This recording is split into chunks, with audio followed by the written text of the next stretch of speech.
tout de suite sur le plateau avec moi Alexandre van der Meersch. Alors Alexandre, vous êtes le CEO et un des 7 cofondateurs en fait surtout de la start-up Evoluno. Une assez belle start-up. Bonjour Alexandre. Bonjour. Alors quand on regarde votre profil, c'est assez intéressant. Vous êtes ingénieur informaticien, vous avez également un MBA, vous avez été actif dans le secteur des startups et on pourrait dire aussi des scale-up puisque vous avez notamment été le directeur marketing de Odoo. Alors, avec Evoluno, quel est le problème que vous avez cherché à résoudre? C'est quoi, entre guillemets, le pitch à ce niveau-là?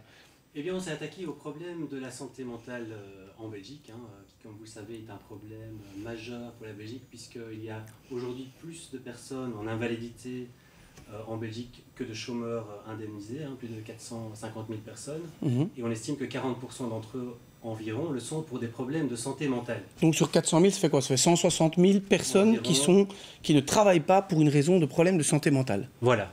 Et donc on estime qu'il faut agir évidemment bien avant, en amont de ce problème, pour le résoudre au mieux, en partenariat, nous, c'est ce qu'on souhaite, avec des entreprises. Alors, on voit effectivement que vous avez mis une solution pour aider la santé mentale, et c'est une solution qui combine à la fois le digital et l'humain, c'est-à-dire le digital et aussi des spécialistes. Alors, on peut parler de complémentarité, puisqu'on est là dans la medtech, mais le côté vraiment digital, plutôt, on est dans la digitalisation de la santé. C'est quoi la complémentarité qu'il y a entre des experts et un outil digital? Alors, la complémentarité est très forte. Ce dont on s'est rendu compte, et sur base d'interviews vraiment de personnes concernées directement, c'est qu'il y a une forte demande de leur part pour avoir un outil en main qu'ils peuvent s'approprier et grâce auquel ils peuvent s'améliorer à leur propre rythme. Et cet outil vient après en complément ou en amont d'une intervention peut-être d'un spécialiste, d'un psychologue qui va les accompagner si la situation malheureusement ne s'améliore pas. J'entendais aussi que cet outil est complémentaire en fait par rapport à l'humain parce qu'on peut aussi prendre un rendez-vous quand on veut en fait avec son smartphone. C'est un peu ça aussi ou Il y a aussi évidemment cette possibilité qui sera offerte dans le futur, c'est la facilité avec laquelle on va prendre rendez-vous, mais aussi la facilité avec laquelle on va être orienté vers le bon spécialiste. Puisque une des barrières, c'est aussi finalement de se dire, oui, mais si j'appelle quelqu'un, déjà c'est compliqué d'appeler quelqu'un, qui est-ce que je vais trouver, comment est-ce que je sais que cette personne va être efficace par rapport à mes besoins, et ça aussi, c'est le rôle du digital d'aiguiller, vraiment d'aider les gens à trouver la bonne personne pour leurs difficultés. Donc en fait, là, on aborde un peu le sujet du diagnostic finalement. On voit que dans l'application, concrètement, il y a 10 systèmes d'auto-évaluation, donc un peu pour faire un diagnostic. Il y a 40 pistes, 40 exercices entièrement basés sur des méthodes prouvées scientifiquement. Est-ce que vous avez des exemples concrets, je veux dire un parcours, sans évidemment rentrer dans l'histoire privée d'un client, mais un parcours de quelqu'un type qui peut utiliser cet outil? Alors, oui, effectivement. Prenons par exemple l'exemple de quelqu'un qu'on a interviewé, mais on l'a, Alexia, en changeant évidemment son prénom, mais qui est rentrée dans un job pour lequel elle a eu très peu de formation, qui s'est retrouvée finalement un peu isolée aussi avec la crise, mais en dehors de ça, sans finalement peu de soutien, et qui a eu peur en fait de demander de l'aide, même à ses managers et ses collègues, par peur d'être un peu perçu comme le maillon faible, ce qui arrive souvent dans les entreprises. Il y a ce côté, il faut montrer qu'on est fort tout le temps.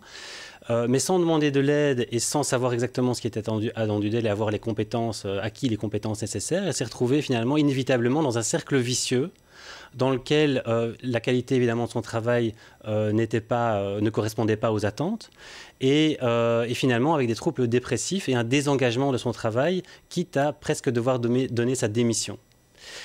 Et donc ce trajet va permettre très simplement à la personne déjà d'évaluer où il en est, puisqu'on s'est rendu compte que beaucoup de personnes ne prennent pas action parce qu'ils ne savent pas où ils en sont. Et donc, on ne va pas évidemment jusqu'au diagnostic complet, par exemple d'un burn-out ou de problématiques plus graves, mais on va donner une indication. Est-ce que ce sont des symptômes qui sont inquiétants ou pas, sur base de questionnaires cliniques prouvés qu'on a repris, on n'a rien inventé, mais qui peuvent déjà donner une indication à la personne et qui peuvent aussi être indiqués à un collègue. S'il y a un collègue où vous vous dites tiens, ça n'a pas l'air d'aller, plutôt dire tu vas consulter quelqu'un, on pourra lui dire tiens, fais un peu cette évaluation pour voir un petit peu où tu en es. Alors là, vous avez parlé du collègue, vous avez pris le cas de Alexia, un persona type. Si je suis chef d'entreprise et que je sens que dans mon entreprise, il y a quelques défis avec le personnel, peut-être la santé mentale, parce qu'on a beaucoup de pression, c'est aussi votre cible. Vous avez aussi une cible B2B en tant que chef d'entreprise. Je peux dire, je fais appel à Evoluno pour notamment entre guillemets, aider mes employés?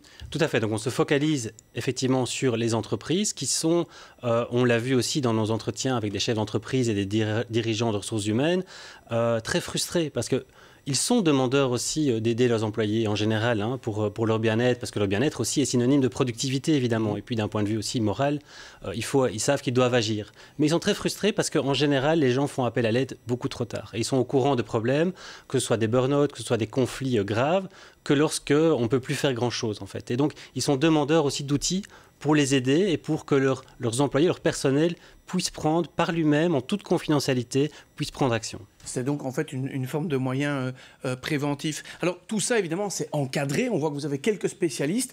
Les spécialistes qui vous entourent, c'est dans quel domaine en fait? Dans quel domaine vous êtes entouré de spécialistes pour préparer justement ces solutions digitales? Alors on est entouré de psychologues, on a un réseau de psychologues dont un est un cofondateur de l'entreprise.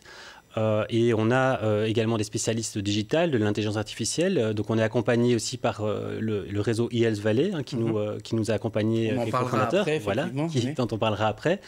Également un fonds qui est lié à une société active dans le digital, qui s'appelle Analyse Digital.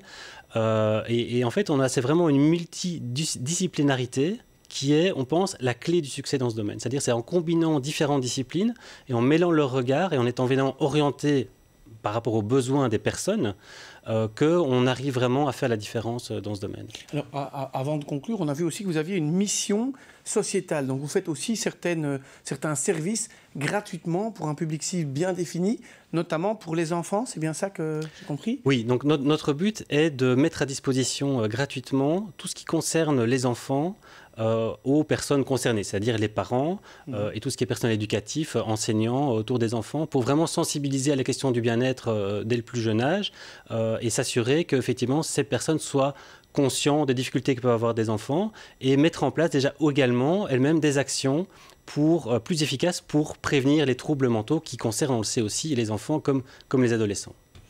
Okay, mais un grand merci, M. Van der Meersch. Donc on l'a vu, une solution ici pour aider les entreprises, pour aider évidemment aussi le personnel qui a un problème, par exemple, de santé mentale.